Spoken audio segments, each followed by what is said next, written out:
How's it, guys? Welcome back to the Matt Brown Show. Today we're going to talk about the thing that is the lifeblood of any business, and that is sales. With me today, I have the author of this amazing book, Sales Power, not her first book, by the way, but it's Tanya Kunze. Welcome to the show. Thank you very much for having me.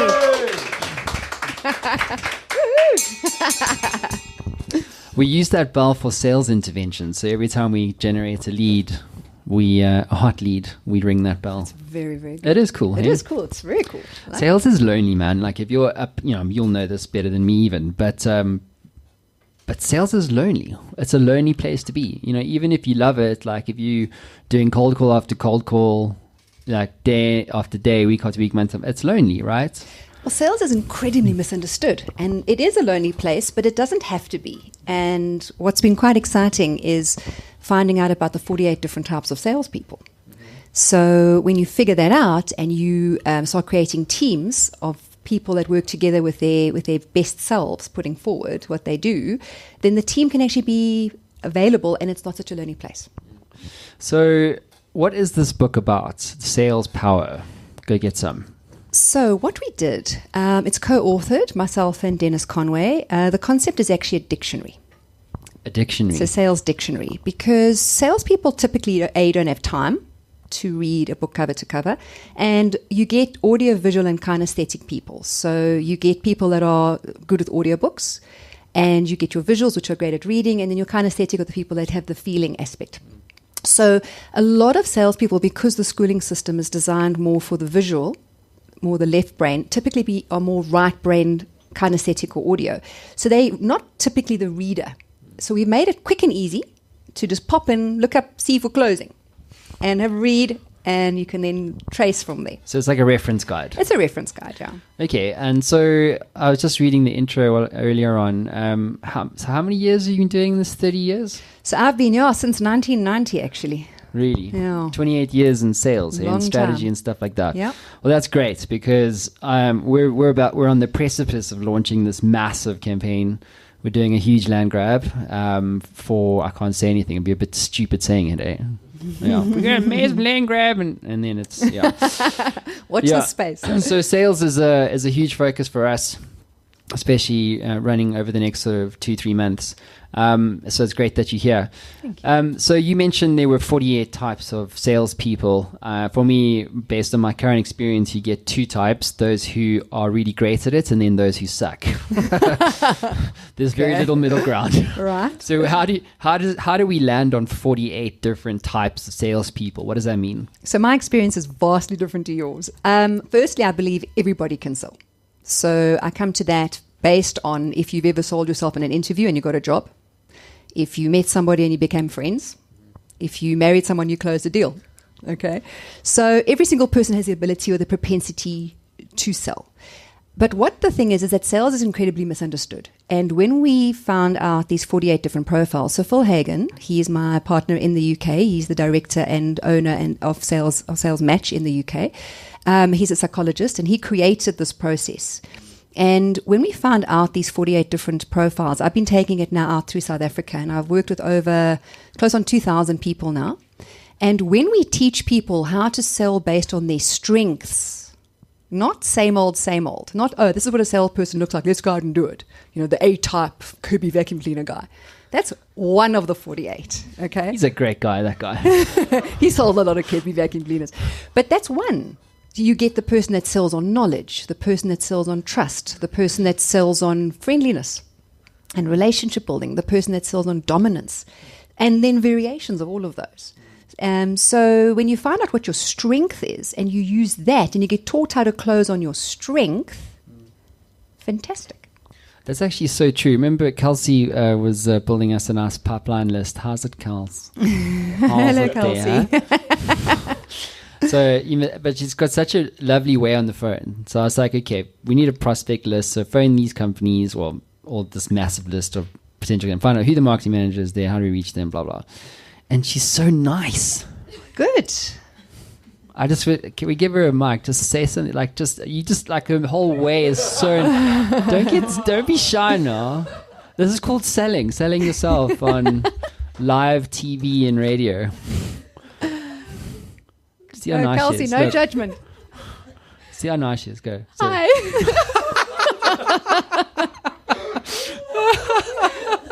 That is brilliant. Do you see what I mean? She's like naturally likable. It's like she's like do the market research thing. Go. Do it. Do the market research thing. Okay, shame. You don't have to. You don't want She's to. bright red. She's bright red. Sorry. But she's like, "Hi, my name's Kelsey. I'm just doing market research. I'd like to know who your market," but like much better than that.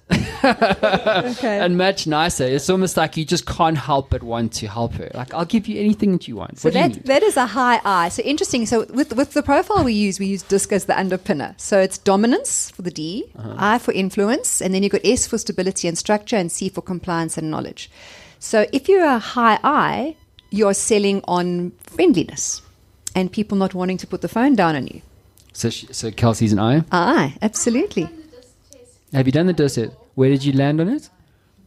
It depended on the situation I was placing myself in. Yes. Okay. So, Hold on. Get the mic over here. You rambling. But I want to know what your experience was, because so just we're going to get into it in a second. But I've actually done this profile test, and Kelsey's breaking the office. It's okay. Crash just back. destroy everything on your way up here. But No pressure. but go. Tell me about this thing. Go. what do you want to know? The DISC thing. Where did you rank on that? So, it depended on like the situation I was placing myself in. So for me, it was putting myself in a leadership position, in that sense. And so I was quite high with I, and I think it was S. What is that again? Influence and So S? influence in systems and structure. So you don't really like surprises then. You like everything to be quite planned and structured and Yeah. stable. Yeah. Yeah. Unless it's Saturday night. Yeah. But that's a different dynamic. Hence the context changes, right? Exactly.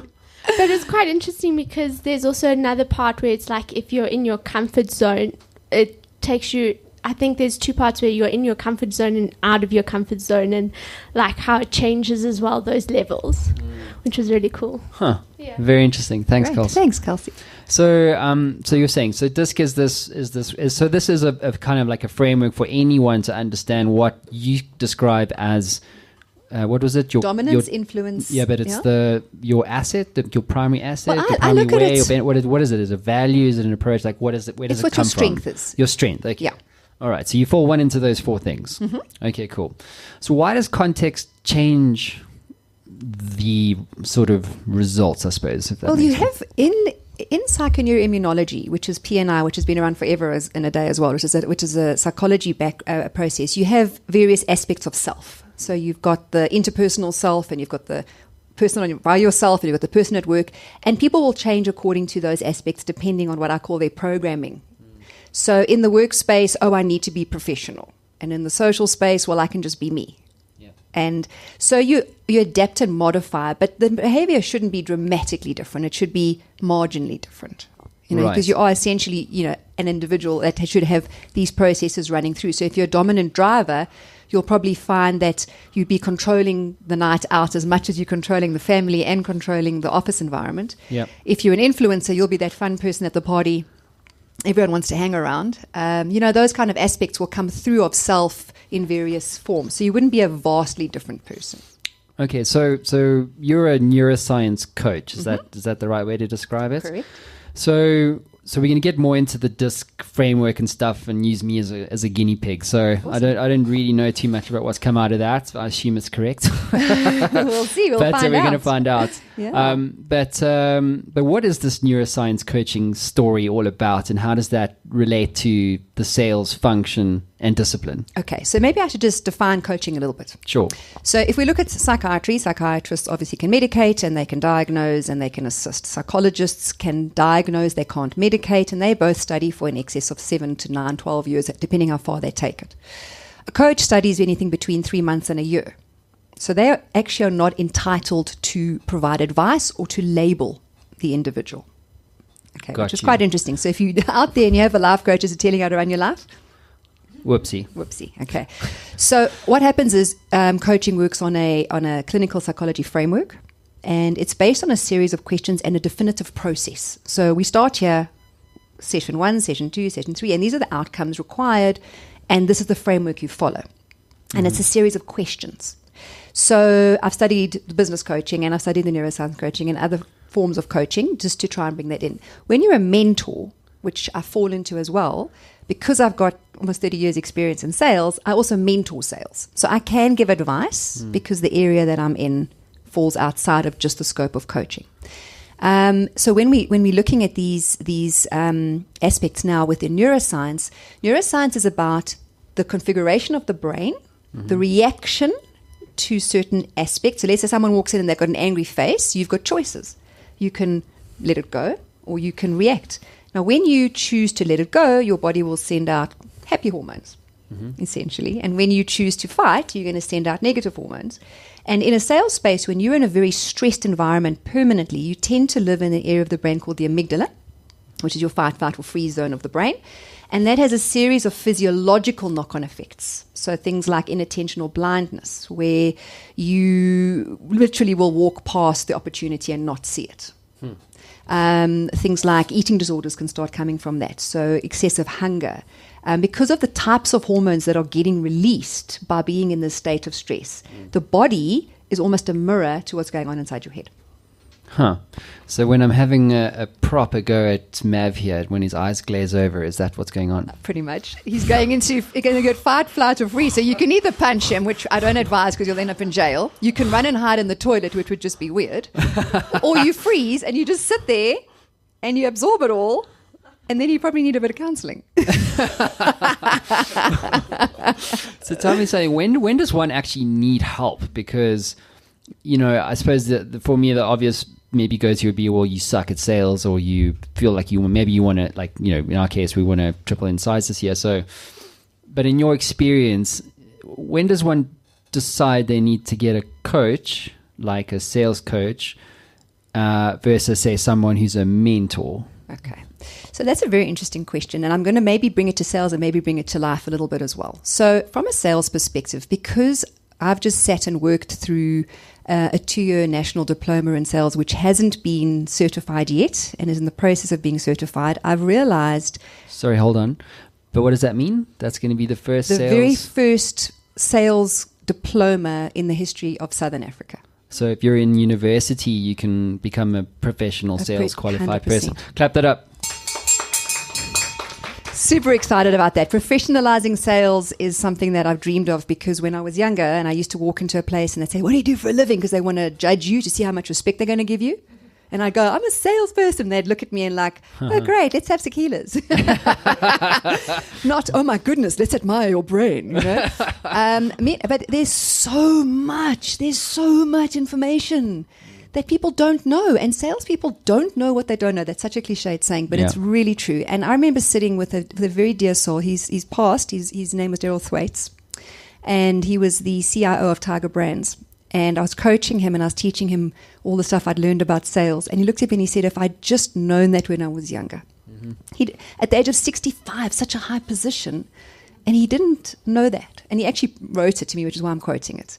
But there's so many people I've sat with, guys that have been in sales 30, 35 years. I walk in and they look at me like, "I don't need to learn anything." I'm like, "Okay, well, let's just go through this stuff." And their eyes get bigger and bigger and bigger. And they're like, "I didn't know that." And I work on a lot of the maths, the psychology, the science. Sales is not winging it. Winging it's for the birds. Okay? Sales is definitive. Sales is so incredibly scientific. And the thing is, because sales has been deemed very right brain oriented, and just on that, Einstein was right brained, my hero. Okay. So being right brained by no means determines whether your level of intelligence is there or not. But sales is very creative, because each time you're reinventing yourself, you're acting, you're going out there and you're doing something. You need to be quite a chameleon in that environment. Well, you're reacting, right? So Exactly. like Kelsey got put through to the actual marketing manager. Instead of, "I'll transfer you." No. So then that's like, okay, well, what do you do? Well, And that's another thing. So keeping it simple, stupid is another one of those sales acronyms that everyone talks about, but it really is a thing. You've got to be able to explain it simply. And Einstein is my absolute hero. So he says, if you can't explain it simply enough, you don't understand it. Yeah. So one of my biggest challenges, and I obviously will not mention names, it was a company that to work in the company, you had to have a doctorate or a serious degree in something. whatever their field was. And I had this group of 12 or 10, it was actually all guys. And I walk in, they all got their laptops open, none of them wanting to even remotely consider working with me. So I made them close their laptops. They were not very happy. And I proceeded to ask them what they did. Narcolepsy crept up on me. Okay, because that's why they weren't selling. To get them to bring it down to one paragraph took us 3 days. So the paragraph would describe why they're not selling. It described what they sold. Oh, okay. And they couldn't explain it simply. They had to do this whole elaborate explanation of what it was because they weren't operating from a sales platform. They were operating from this textbook platform, which they'd been taught. So is that, I mean, so if using that example, this client of yours, did they need a sales coach at that point? Absolutely. Or did they need a mentor? Like, again, like where does the line stop? Well, I think it's 6 of one, half a dozen of another, really, in that space. Because I think if someone is a sales coach, they technically would have been in sales. The chances are pretty good. I would assume. I personally don't know any sales coaches that haven't got a sales background. That's what my assumption would be. But if they're using the proper coaching methodology, they would be asking questions that a sales mentor would be asking. Okay. But they would not be able to give advice, where the mentor can then advise. Okay, there's your line, there's your difference. But I would have to say, I think every single person that's in sales should go on a definitive sales course because there's so many aspects that they don't know that will enable their sales. It's very interesting that you describe it as a science. So, for instance, like everyone I've spoken to would describe. I mean, Mark Keating's been on the show twice, client of ours, and what does he say? He has so many Markisms, we call them, because they're just bloody funny and they're true. But he's like, sales is about effort. So it's like, well, how many phone calls did you make today? Which is true. Sure. You know, and then, but I guess it's interesting to get your philosophy to marry to that, because it is about effort. It is about getting in front of people. It is about, you know, the volume of output. But actually then it's about also saying, well, there's a science behind it. Yes. And that science is neuroscience related, I suppose. You must jump in here if I misunderstand what you're trying to say. It leans on it. Leans on it. It's not entirely Definitively, that, no. but it's definitely a component to that. And then there's modalities, and I suppose what you're saying is, well, you know, visual, auditory, kinesthetic, these are modalities of sales, essentially, right? So Absolutely. knowing who you're speaking to, and that's what you're kind of getting to. It's the Yes. neuro-linguistic programming kind of thing. Yeah, an aspect of that, absolutely. Yeah. So it's quite interesting. So if someone goes into the sales environment and they're just doing the numbers, do 10 meetings for one outcome, okay, that's a thumbs up. It's probably going to work because by law of averages, it's there, but it's not conclusive and it's not definitive. So we need to take it one step deeper. Now, I'm going to be speaking on consciousness in sales. Uh-huh. All right. And that's going to be on stage in the UK in March. Yes, tell us about that. Where are you going and what are you going to be speaking about? So it's in the UK. I've been invited to speak. It's really, really exciting. I'm very, very proud actually to be on that stage. And it's the biggest innovation expo in sales globally. Whoa. So I'm really proud. Are you going as part of like a lot of other people going, South African business people? Or? As far as I've seen, and I haven't been able to go through every single candidate, but I may be the only or one of the very few South Africans on stage. That's awesome. So Congratulations. Thank you. I'm very happy. I'm really excited. I'm going with Sales Match. Awesome. So we're going to be working together there and sharing the consciousness of sales. So on that theory, and I will never ever speak in any way negatively about anybody else in my field, but if you go and you have 10 appointments without a conscious outcome, so you arrive at the door and you go, what is my intention here today? My intention is to introduce the company. My intention is to fact find. My intention is to discover the needs.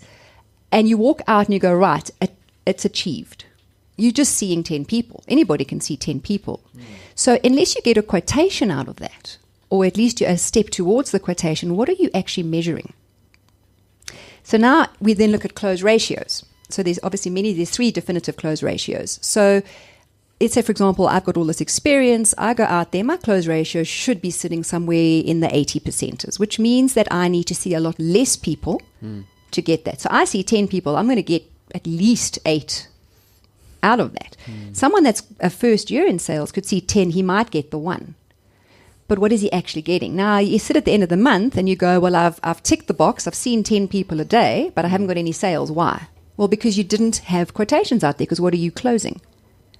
And maybe you weren't in a very good mental space because you're under massive pressure, so you now have inattentional blindness. You didn't see the opportunity. And things like I went out on a sales call, a job shadowed, and went out with this one girl to see what she was doing wrong. It was quite funny sort of being on the trainee, like walking behind her.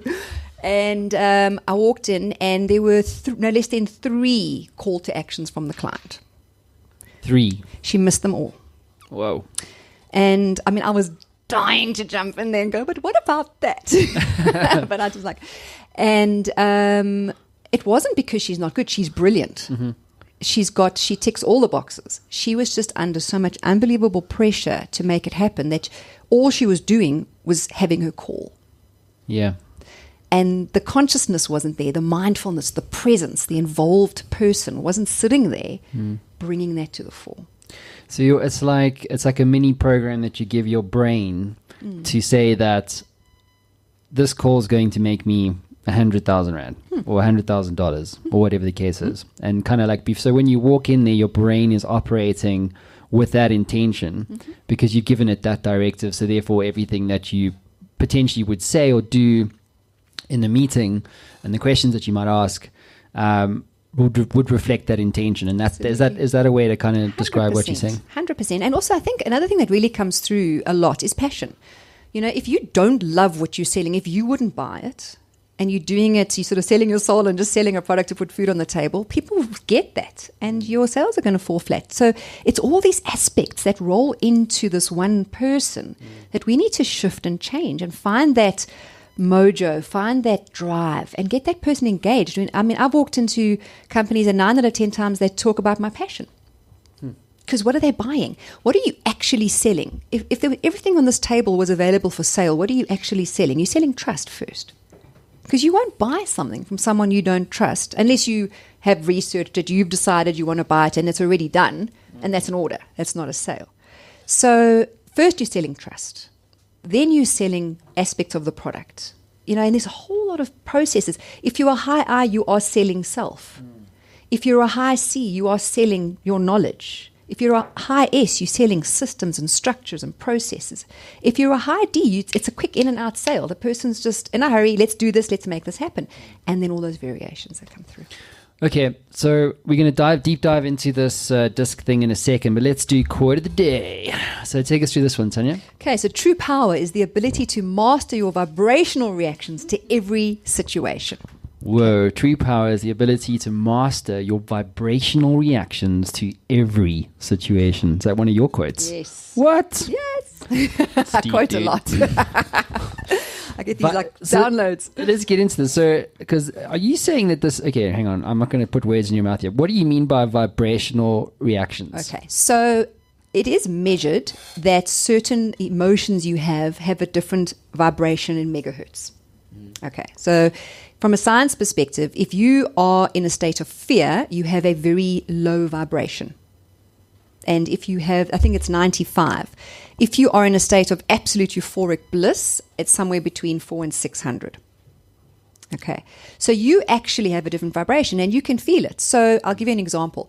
Have you ever felt something heavy on your shoulders or sitting on your chest? Let me think about that. That's one of those questions. It's an energy question. Yes, I have. Okay. What happened? What got off when you felt better? What got off? I don't know. I suppose it's just pressure, right? Isn't it? Okay. So you felt heavy though. Yeah, I suppose it's like when you're in the pressure of like, well, you're in a modality of I have to sell or this business isn't going to exist. And you actually feel that heaviness. Yeah, I suppose the closest thing I can think of is cash flow. So you'll go, yes, you'll be like, oh, fuck, I can't pay salaries this month. Or, hey, I've got 6 months worth of runway. Okay. You know what I mean? So think about those two energies, right? So the first one, it's heavy. It's sitting in the gut. You actually almost put your shoulders forward. It's this, oh, I can't breathe. Now that's a heavy, low vibration. I don't need to test it in megahertz to tell you it's heavy, right? Now you feel in love. You suddenly have $1 million in the bank and you can go pay salaries and bonuses. Suddenly you're walking on air. You're light as a feather, right? It's a different vibrational energy. So we don't even need science to validate that. We've experienced it, right? So that energy people feel. So people don't hear what you're saying. They feel what you're saying, right? So they might hear maybe 20% of what you're saying, but they're going to feel the rest. So someone walks in and they go, hi, good morning, and they're trying to put it forward, but they are hysterical inside. You know that they're hysterical inside, and you block that person because it's not enough. You don't want that. So it's not about the exterior. It's a marginal percentage of the exterior. It's really what's going on inside. So we've got to fix the inside so that the person can sell. Interesting. How does one do that? Through the whole, that's the neuroscience process that we roll through. So I tend to work on either workshops where we take a person through a 3-month journey, or we do an educational. And the interesting thing is, and the most beautiful thing about the brain, is the minute you understand it, you can change it. And then you own it. And that's another beautiful thing about coaching versus training specifically. Coaching helps you to understand it yourself, so you own it. Training is a little bit like school, where you may or may not get it, depending on how the teacher's putting it forward to you. So if you've got a coach that's working with you and the coach is saying to you, right, what are you selling when you're going to see a client? I actually had a lady this morning with me and we had this conversation. I said, what are you selling? She said, no, I'm selling X. I said, no, you're not. She says, we work and we work. Oh, I'm selling trust. I'm like, yes. Now she's got it. So the next time she goes into a meeting, she's selling trust. And then she's selling the product. So how does one, I suppose, or let's use me as the guinea pig. I suppose it would be a good point of departure to go through this whole thing. So I was asked prior to the show to to complete this assessment. It was a multiple choice type thing where you had to go like, of these 4 options, and you can obviously explain it properly, but I'm just using it like very quickly. But it was like you got 10 odd questions, 20 odd questions, and then you had to go from most likely and least likely, and there were 4 descriptors, and you had to mark these things. I can't remember some of the examples, but anyway, as a result of all of that, we now have this report, okay, which basically says who I am and what my sales profile is. Is that right? 100%. So the first thing I want to definitely elaborate on is that I firmly believe that every single person has the ability to sell. Okay, so this report doesn't turn around and say this person can't sell, because I think that's a lawsuit waiting to happen if someone does that. So everybody has the ability to sell. It depends on the environment, okay, and it depends on the aspects of self, and it also depends on how that person is taught to sell. Then there are 48, as I've mentioned, different types of profiles. So Phil in the UK has created different animals in association to the different profiles. So we have 48 different animals associated with the different profiles. So what am I? You're a lion. I'm a lion. Yes, and quite ironically, you and me are the same. Well, that's ironic because I'm actually a Leo as well. There's nothing there's no other weird thing about that. No, it's just coincidence. So it's a science thing. It says I'm a... why lion? What does that characterize? So typically what happens is with the disc, your dominance is very much what's coming through as the cat. So they've tried to marry a lot of the animal traits where possible with the individual, and it's that I'm the hunter. I'm going to go out there. I'm going to get it. I'm hungry, and I'm going to make this thing happen. Come rain, hail, or snow, it's happening. It's happened. Okay.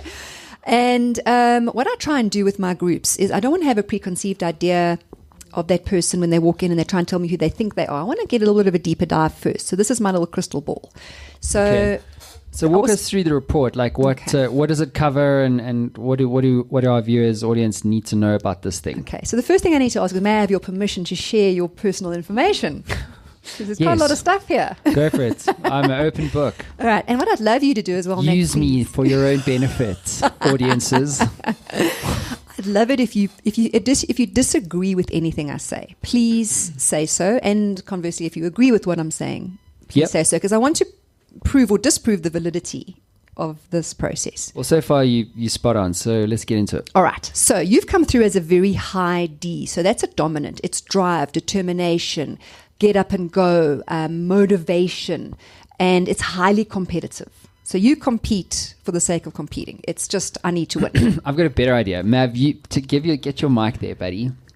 And then you can dive in and actually say whether that's true, because think about it, like as a subject, you biased, right? Yeah, sure. But also to see how that actually manifests. So I would agree with that. What do you think? I agree, yes. Definitely. All right. And you have got your secondary is the influencer.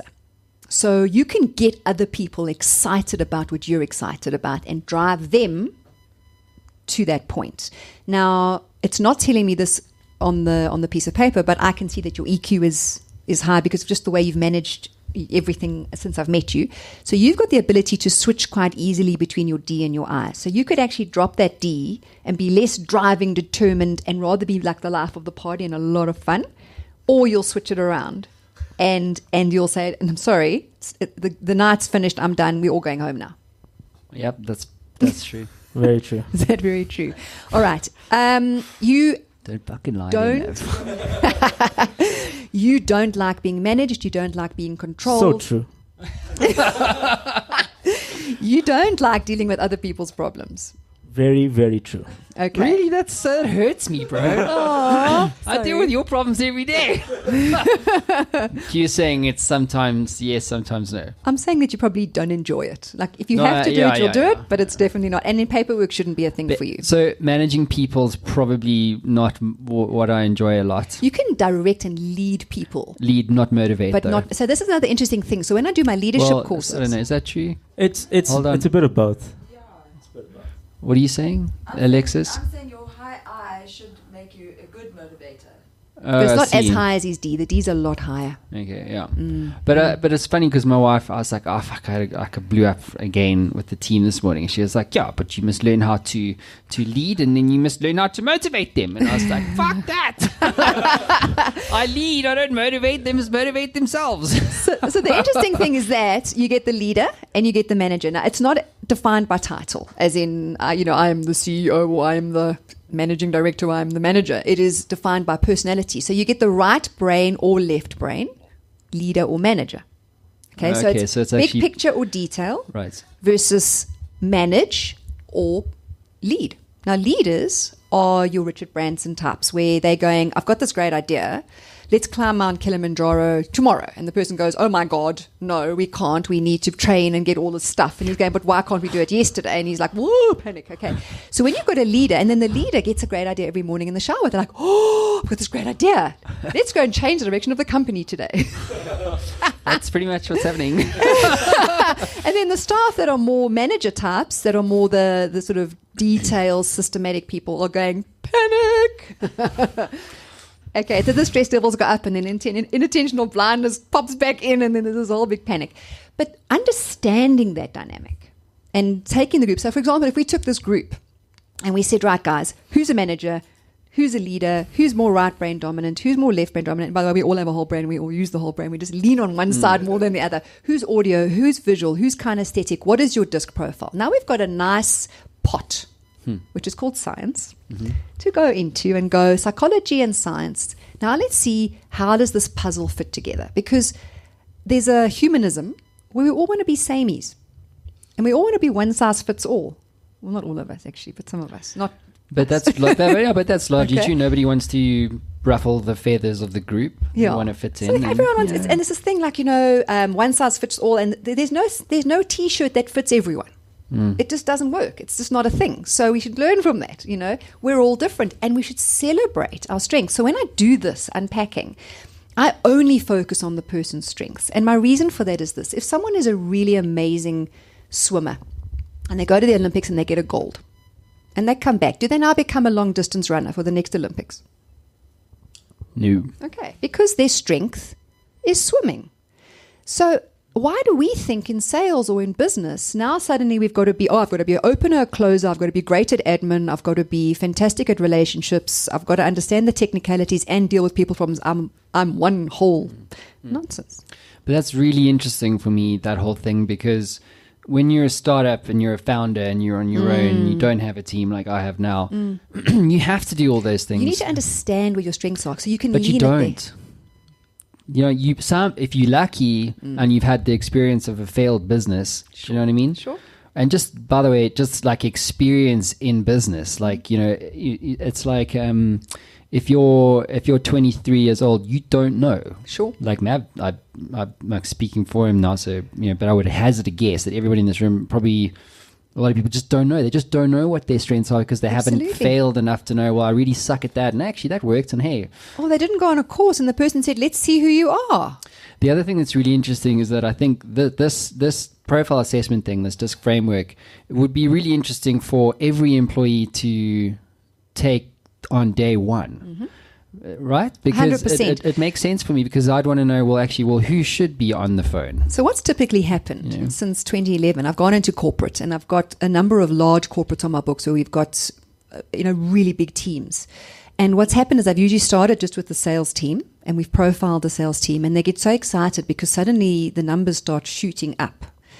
And then they start profiling everybody. So I've got many companies that actually have their own designated code now because it's not a decider whether the person gets employed or not. What it is, it's once you've been chosen to be part of the team, then we profile you to see where you fit in. Okay, because otherwise you'd be prejudiced against, which you can't do. But so they'd have to go through the HR process, be employed, and then you fit in. And areas that, look, you never want to change a person definitively because change only lasts for a certain amount of time and that's if people change. So you can modify behavior. But if someone is a salesperson that cannot do paperwork, and trust me, I will fight this point to the death. If you have a very definitive right brain and you're a kinesthetic and you have the inability to do paperwork, it's real. It's not lazy. And the person can look at you and go, and you probably make the statement, do you want someone that's great at admin or do you want someone to sell?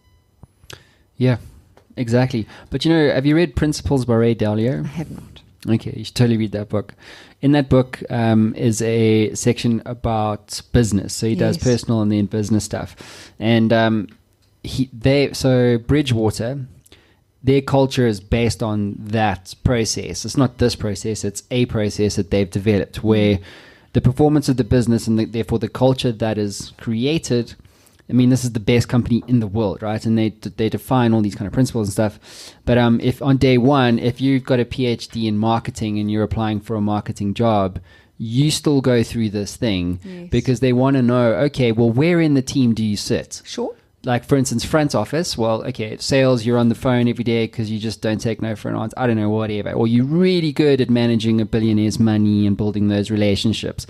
But to your point, you just suck at the details. You're a relationship dude. Like, 100%. Hi, Mr., Bowie. Hi, Mr. Wilson, and you're just shaking hands all day because your client feels loved and that's why they stay with you. Sure. And then your back office portfolio management dudes would be like managing the actual money. Yes. But actually, even that's not even true because they use AI now to do all that shit. But do you understand what I mean? It's I like totally it's like get it. putting people in a job. Because by the way, if you don't put that person in the right position, they will be unhappy. 100%. But the interview process should define that. And this should be the final, like, okay, well, let's now make sure that they're, that end result. The thing is, you can't employ someone or not employ them based on a profile. No, I know that. Yeah. No, you're in. It's just what we're You're in, but now where do we put you? So this is the thing. So you don't want someone. So let's say, for example, we had to take you now, looking at your profile, and you don't like to be managed, and you love surprises, you hate consistency, and we put you in an admin role of data capture. Okay. So what will happen is you may be able to survive it for a short period of time, but what's going to happen is the physiology of your body is going to start getting ill. So your absenteeism is going to escalate. Your errors are going to be massive. So what's going to happen is it's not that you can't do it. It's that you actually won't see the right-hand column or you won't see certain aspects because it's just not your programming.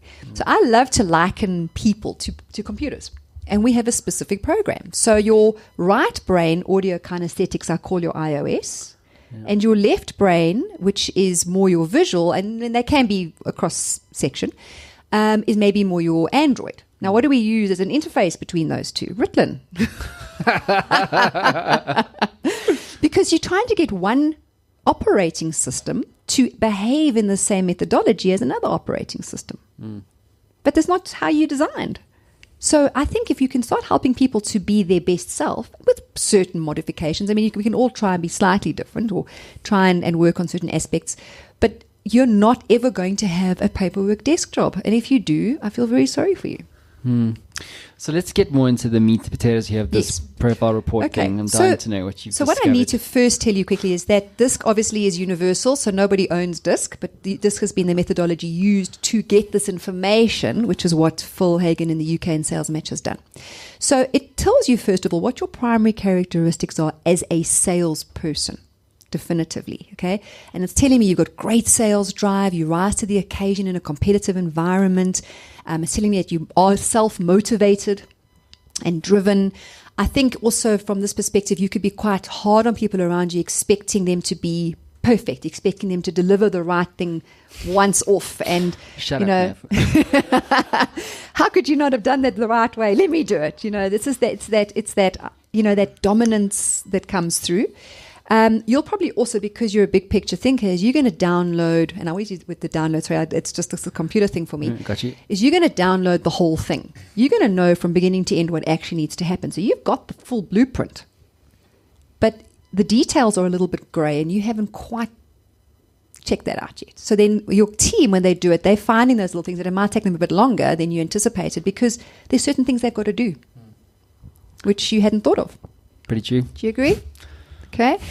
It then runs on to sales styles. It tells me who you are from an opening perspective. So very confident, controlled, naturally friendly style.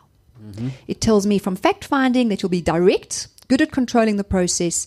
You could rush a little bit, maybe not get all the detail that you might need. You might come back and have to go back to the client and say, listen, I need a bit more information, depending on your level of interest and your level of knowledge and your level of experience. So aspects come through there. What do you think? Yeah, I get to close as fast as possible. Quickly. Yeah, fast it's closer. like I don't need to know everything. I need to know that that's your pain, and if you have that pain, I'm gonna this solve is it. how this is. You know, there's no one else that can do that for you. Okay, that's the high D. Yeah, Okay. Then presenting. no one. The presentation is confident. It also might be a little rushed for some people, might be a little bit high level for some people, but you're going to give the facts. And you're not going to get into days and days and days of PowerPoint presentation. No. Okay. Then closing, you're a natural. So you're about closing. So let's say, for example, you had a team of quite a mixed group of people with I's, S's, and C's. You'd be the person that goes to that final meeting now when it's time to close the deal. That's exactly what we're doing, right? Isn't it? So Yeah. we've got a bunch of this team here generating the meeting or getting the meeting, and then I'm just going in there to close it. Absolutely. Well, that's great. Yeah. Well done. Yeah. So well done, team. Well done. Well done, team. That's fantastic. Yay. Round of applause to the team. Okay. And We are then awesome. in a sales role, definitely the closer. So that's your, and the new business and closer. That's the role and environment. You need to lead. You need autonomy. Yeah. Okay. So that's got to be, you've got to be the person that's actually moving the company forward and making that the buck stops here. Well, yes, but also it's about, we've just hired Alexis. Hi, Alexis. So Alexis is our new operations manager because I found like I was in the business, not working on it. Do you see? So, Nice combo.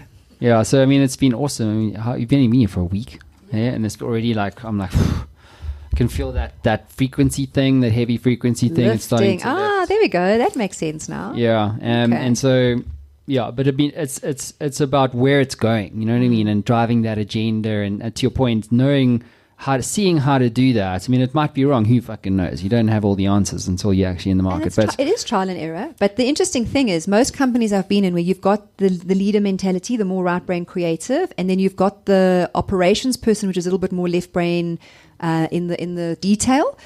The company flies. Oh, really? Because you actually need, and often you need this teamwork, this combo of people to make processes flow a bit easier. And it's almost that sort of spinal column, and then you've got the cushion. And then you'd be the cushion between the team, which just helps everything just to work easier. And you have less stress, and you have all the stress, and it's all okay. I'll give you my number after the show. All right. Cool. And So then, far, so good. So key motivator, you enjoy power and authority. That motivates, drives Makes you. me sound like such a dick. Listen, I'm both the same profile, so here we are. Okay, Okay. yeah, kettle. Yeah. But it's a beautiful thing because you need a person that's leading. It's an age-old thing. So, yeah, you're the leader and that's it. It's okay. Okay. It's all good. Basic fear. What? Your basic fear. What do you think your basic fear is? You're saying I have, what is it? Sorry. Your basic fear. What do you think your basic fear is? Failure, obviously. 100%. Yeah. But I mean, it's not like it's something that Ian first said on the show, which I think we interviewed him like, I don't know, when was it? Like, I don't know, a dozen shows ago.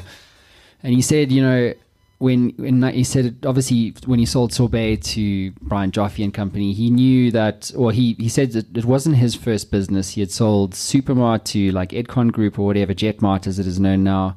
And in 1986, one of his businesses at the time went insolvent, and like he was sequestrated, couldn't have a bank account for like 4 years. Although he got around that, obviously, like any good entrepreneur would. Absolutely. Yeah, and he said he realized that when like failure is just inevitable. It's like, you know, and then Elon Reyes also said, this is all coming through the book, by the way, and then that's coming out, and I'm trying to fucking write, but Elon Reyes also said it's like when also his first business, it's like the thing is you have to lose your business. You have to lose the business if you're going to become great, and I've done that on several, like 6 times. So like I must be going somewhere. Like any good entrepreneur.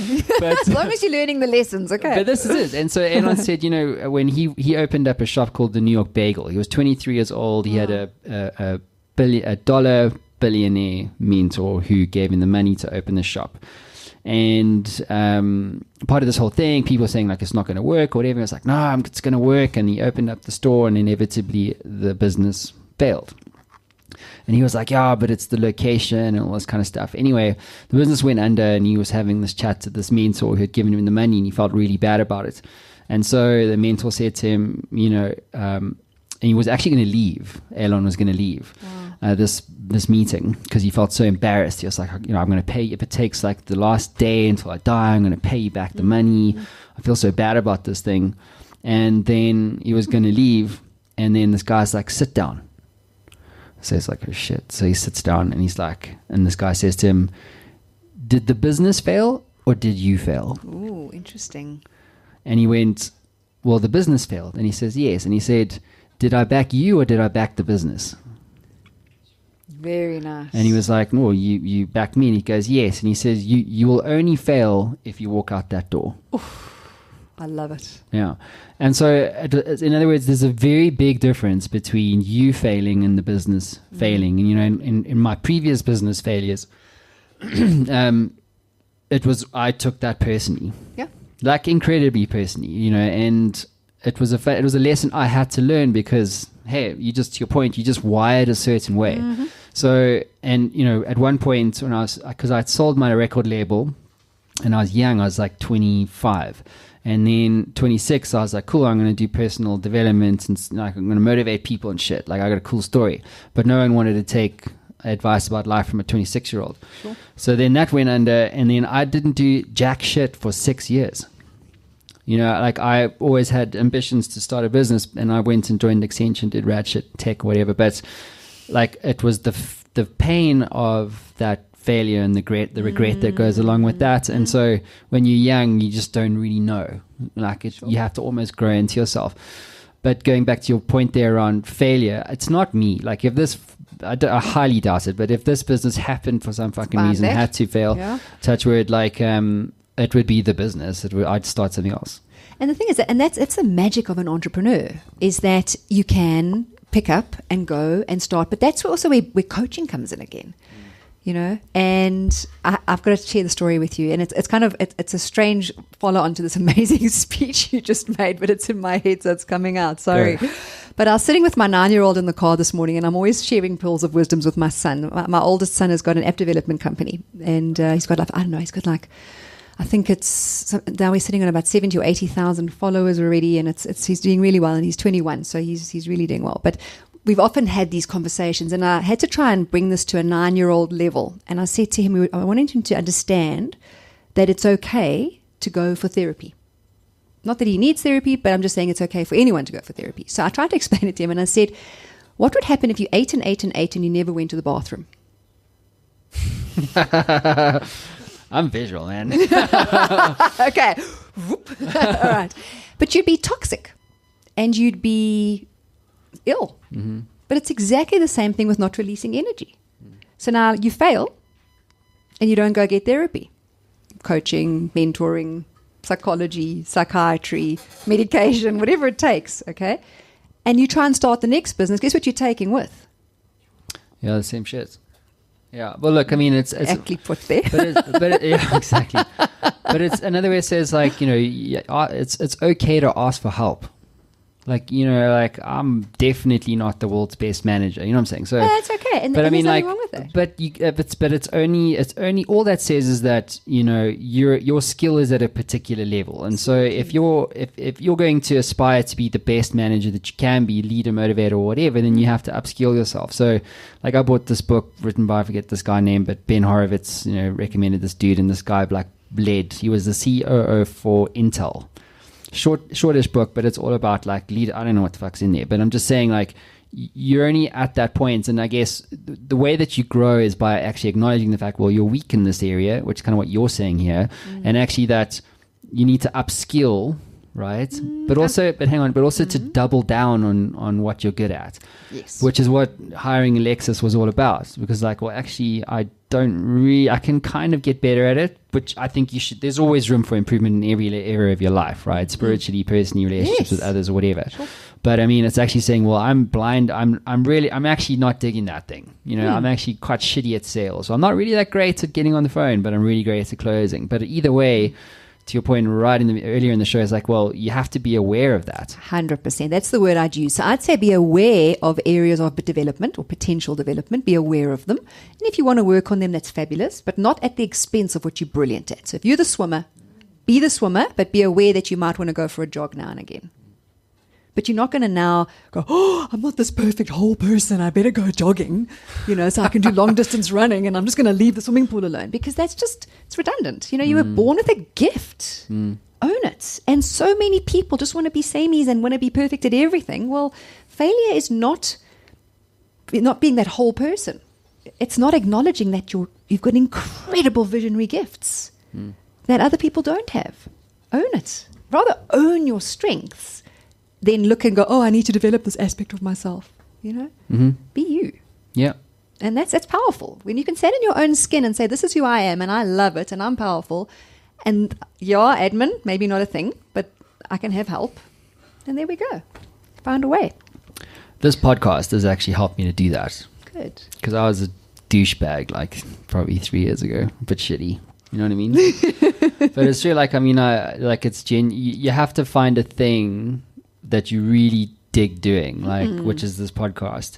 And it shows. Then, well, yes, but also, like, in the beginning, like, there was, I mean, it was just, I've spoken about this before, but it was embarrassing. Like, I'd rather do a Skype interview with someone in Joburg rather than actually sit down with them. Do you know what I'm saying? Like, I was that guy, which is almost impossible to imagine. Now I'm standing up on stage, 600 people, you know what I mean? And it's like, so what brigade? But it's like there's that transformation that happens through finding one's kind of, I suppose, purpose / higher self, right? 100%. And overcoming those fears. So fear debilitates and courage enables. So all you did was shift from fear to courage. And a lot of people have said to me, oh, but fear is not a bad thing. Fear is debilitating. It is terrible. It's courage. That's the good thing. And it's a completely different vibration. Well, if you look at the energies, it's incredible. You literally move up, like, I think it's 100 notches in energy to go out there and make it happen. So awesome. Right, I see back management to the style there. Yes, so management style. So let's have a look. This candidate is a natural leader with high expectations of those who work for them. Direct, driving, demanding, and focused on all the words at the core of this profile. They are a natural motivator of others and at times inspiring. That's my laptop. Just close it down, yeah. It's all good. Touch screen MacBooks. Okay, so yeah, I mean we have, I think, got that cool. Yep. aspect of 100%. You there. And then we get things like communication suggestions for managers and colleagues, how they should be communicating with you. So we don't have to run through all of those, but you could take those on a offline and have a look through those. Behind the scenes. How the person may appear to other people. So how you may appear to other people based on your profile comes through. Interview questions, which are quite fun, and I just laughed I really did when I read mine, because, as I said, we've got the same profile. What So, does that mean, though? so things like the question would be like, have you ever had to produce lengthy or detailed proposals? Yeah. And did you love it? Not at all. Not really, no. Okay. So you can do it, but it would be one of those interview questions where you sit there and go, really, do I need to do that? Okay, so this would be from an employer perspective. If you're Correct. interviewing a salesperson, here are some questions to ask this guy. Just heads for. up, this person might not be fabulous at admin. You know what I mean? So it's kind okay. of there. I And, get you. you know, how do you feel about spending all your time in the office? So great. So not. Okay, so those come through, and I just like chuckled when I saw mine. I thought, okay, well, they got me. They've nailed me. And then you get a little graph which runs through drive, competitive communication, positive attitude, support, pace, attention, detail, and independence. And it just breaks it down into quite a nice visual where it shows you where your absolute strengths lie. Mm-hmm. And then it defines the sales role that best suits you. So you coming through as new business and account management. Technical sales isn't sort of a 50-50, and it's saying if you're interested in it, you'll be awesome. And if you have no interest in the specific technology, you're not going to be that great at it. So it depends on your attitude towards it. And then sales support was like a no. Just don't bring you into sales support. Is that like a call center? Yeah, we'll see. I'll be like the worst call center agent ever. Because you'll fight back. Sorry, what do you want? Just watch your tone with me. Who do you think you're speaking to? Yeah, just hang up all day. And then there's the three graphs at the back, which I never share publicly, but you've given me your go-ahead on this. This is basically a little bit of a personal deep dive, just to see how you've adapted your profile based on the current situation of your life. I feel like, when you donate your body to science and then they dissect it. Do you want to not do this? Because I'm happy to not do this. No, I don't care. Let's Are go. you sure? Yeah. Okay. So what's come through here is at the moment you're in full dominance. You are just driving, dominant, fighting, pushing forward, standing on heads, Mav? biting other people's You fingernails. can't say it's not true, by the way. It can't lie. I think we all know it's true. And so you've dropped your influence. So that fun Mr. Nice Guy's got to come back. It goes and then it comes back. It's time for the tequila. If only I drank. But I can say why, though. It's because, and it's all about context, actually. So, Yes. as you know, we want to triple in size this year. There's a huge land grab thing. It's like the team working their ass off to. Okay, well, there we go. It's like it's do or die. Huh. So Coming right through? now, yeah. But So interestingly, you've dropped your influence, you've lifted, you've really exceeded in your dominance, you've dropped your influence, you've lifted your systems and structure, which makes sense now because you're planning, and your knowledge, your need for knowledge has actually dropped a little bit. Like, so somebody else is probably more knowledgeable in this space, but you're watching from a systems perspective, which is unusual. And these aspects then come through and start showing you how you're shifting and how you're changing. Now, I'd say to you, if I was coaching you, that this is great for now because it's serving a purpose. We understand the purpose. It's not sustainable. So that we I need a would agree deadline. with. Yeah. So we're going, right, where are you now? Where do you want to be by when? We look at the time frame and I go, okay, that's pushing it, but what are you doing for you to manage this level of stress? So are you eating properly? Are you exercising? Are you meditating? And the top two things that all successful people do is meditate. Yeah. And exercise. So what happens to most people when they get under pressure and stress is they negate those two. Because of no time. Yes. Now, why do we do that? From a neuroscience perspective, when you're in this high D, you're living in the amygdala, your fight, flight, or freeze. And when you meditate, you're using the neocortex. And you actually, so what you're doing is you're actually creating balance in the brain. But by creating balance in the brain, you're actually creating balance in your endocrine system as well. That endocrine thing is a big deal, hey? It is a big deal. It's a make or break, and it's all one big system. So we mind, body, energy. That's what we are. We are the three. And if they're not in alignment, you're not okay. Yeah, that endocrine thing is hectic, man. Because like, if you find yourself crying in boardrooms, that's generally when your endocrine system is like it's a weird thing, man. Like it really does mess with your shit. Absolutely. Because the body never lies. We have the lie detector tests. We've got neurolinguistic programming is largely based on the body not being able to lie. So you can, in sales, there's a fantastic aspect of being able to read people through eye movement. When they look up and to the left, Well, they're up and to the making sure- left is remembering if you're right-handed. Okay, no, I'm not. And look, and then It's obviously too the much for me. converse is visualize. It's not telling the truth or lying. It's remembering or looking to the future. Kat, you like working here? He's got a dead straight stare. It's like, you're not catching me, boo. But there's a whole lot of other aspects that come through. So if you're a visual, you are going to look up. If you're an audio, you look to the side. And if you're kinesthetic, you look straight. So it depends on all of those aspects. And he's still not committing. He knows this game. Okay, you know this game. What? Which game? I don't. You know the game of like look up and see the the game. of Larp. just, let's play a game of where do Okay. cat's eyes go. Yes, as well. No, I won't do that to you, man. Darling, we were at the pub last night. No, love. Are you going to hit target this month? I'm not sure.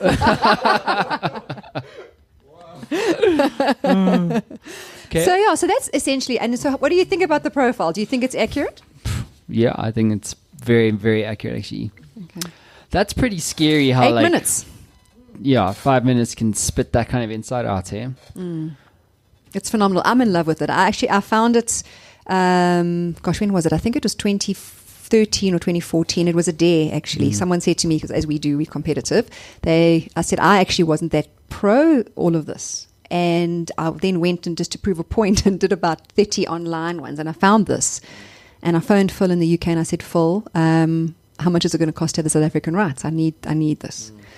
And I've never looked back. And, now I'm an associate director now in the UK on this company. And because I love it so much, because I've seen the value, and I've shifted and changed so many people and so many companies using this methodology with the coaching and the knowledge. And I get these notes from people saying, my life has changed. My world has changed. I'm supporting 5 more people. I've top salesman of the month. I've MVP, whatever it might be. And that's when I ring that bell. Go ahead then. Can I ring it? Go. Yay! All those lives that I've changed. Yay! Yeah, clap that up. I think that's really awesome, man, because I think, if more of us could get better at sales, then we could employ more people, we could, do more cool, rad things, and, so I commend you for that, and I can clearly see you got a huge, bucket load of passion for that, so, Bucket load. so that's cool. So let's do the Injustice League. Okay, so I have to hit something. Yes, we do. Well, you do. Fabulous. I'm not hitting anything. I should have just ripped it out the last time, just gone on after it. Cool, but what is your one injustice that you see in the world? So the thing that I'm really battling with at the moment is the schooling system generically. So I'm not saying all schools by any means, but I'm saying that they are treating children as one left brain visual type, and they're not allowing the children that are operating system iOS versus Android to be taught in a specific way. So there are schools that are doing it successfully, but at large, these poor kids that are more right brain oriented, like Einstein was, think that they're stupid because they're not wired to operate in the way that schooling system is designed. And it makes me mad because those kids are highly intelligent, they're bright, they're incredible future leaders, and we're moving from the information age into the conceptual age, which is where those people are required. And they're going to be little shells moving into themselves thinking I'm not good enough. So that's my Awesome. big... Cool. Oh. So you can put your Right. mic down Okay. and then grab a bat of your choosing, of your liking. And then just top down, you can go to town, yeah. It's your injustice. Oh, go again. Hit it. It's alive. Go. Oh, yes. That's a hot box, dude. What the hell was in there? It is a hard box, but Just grab your mic there. What is this? Oh, it's a reinforced steel box. Just putting it out there. Man, that's like get 'Cause I smacked it, hey? That's no, you did well. I No, smacked you that drilled thing. that properly. It's dented. It's dented. Well done. Steel reinforced boxes. Cool. So, just a few more questions. But like, what motivates you in this space? Like, where do you see the kind of short to long term opportunities for yourself in sort of the sales space? I mean, if I was doing digital kung fu in 30 years time, and I look, it's like you're kind of like, well, You've done a lot. You know what I mean? So what motivates you to continue to push in the space? I think the first thing really is to professionalize sales as a career. Now, I'm by no means saying that people that have been in sales are not professional, because they are. But I think at large, because there hasn't been a diploma or a degree or a doctorate in sales, it's not seen as a professional thing. So you leave school. I don't know any schools who offer sales as a diploma, because it doesn't exist. Right? So I think for me to have children going to matric and going, I actually want to be a professional salesperson, that's what I'm going to study, would be a massive achievement. So why would someone do that though? Well, the thing is, you can earn more than medical professionals, lawyers as a salesperson. I've had the most, in the beginning, before I started the coaching, I had an incredible life from my sales rewards. Several homes, travel, all sorts of things. So you can really have an incredible career selling. And it's passion and it's freedom. Someone that doesn't want to be in an office all day long, freedom's incredibly important to me. So I can earn a lot of money. I can have massive job satisfaction. I can be completely free. I can attend my child's soccer match. And, So Mav's have got that great life. average sales salary there. Okay. So sales reps made a median salary of $56,000 last year. Okay. What would that be in rands? I'm not even sure. $500,000. Yeah. No, 750,000. So think about someone it's a great career choice. 750,000 rand in a year for someone that is starting in a sales job, and that's depending on the commission structures and so on, you can earn a fortune. How does one incentivize staff to sell? I think the biggest thing, and he's looking at his team, the biggest thing is really understanding how each person operates and treating them accordingly. Really understanding what motivates them, what drives them, and helping them find their motivation. So I think that's one of my big things. And then the other thing, really and truly, is bringing consciousness into sales and making people realize how much information there is to learn. You're not born with the gift of the gab. You learn it. There's plenty to study. What are like must reads, or if there was one book that you recommend that any entrepreneur, salesperson out there should read? I know there are a lot, but if there was one that, when you hit comes that to mind, brick wall up there. What book have you gifted the most, or My maybe it's got word. nothing to do with sales specifically, but maybe it's I'm got trying something to do with I've like got lots of titles swimming in my head right now, but I'm trying to think. anything maybe about motivation or. Yeah, I think a lot of the work written by Deepak Chopra. That definitely, a lot of those motivational guys, Robin Sharma, Deepak Chopra, a lot of the man who sold his Ferrari, those kind of books. It's all the Robins, actually. Robin Banks, very good friend of mine, and his stuff is also really, really great. So I think from a sales perspective, you want to do a lot of introspection, because a lot of the sales books out there will deal a lot more with the how-to. And I think salespeople need to start with why and then progress to how-to, because how-to is incredibly important. But until you have that inner drive, you ain't what's going to the do point? jack. All right. Last question for you. Why do you do what you do? Like, why do you do all this stuff? I've always had an intrinsic passion for psychology. And I love watching people succeed, and I love watching people fly. And I can't express the level of excitement I get when I get a message from one of my pupils or students or coaching clients, and they tell me that their lives have changed, their relationships are working, they've made more money. That joy supersedes everything. And if I can make a difference in people's lives and help people to realize their best selves and their best potential and not be miserable, that would be my ultimate. It's just incredible. Well, we need more of you in the world. Round of applause for Tanya Kunze. Thanks guys.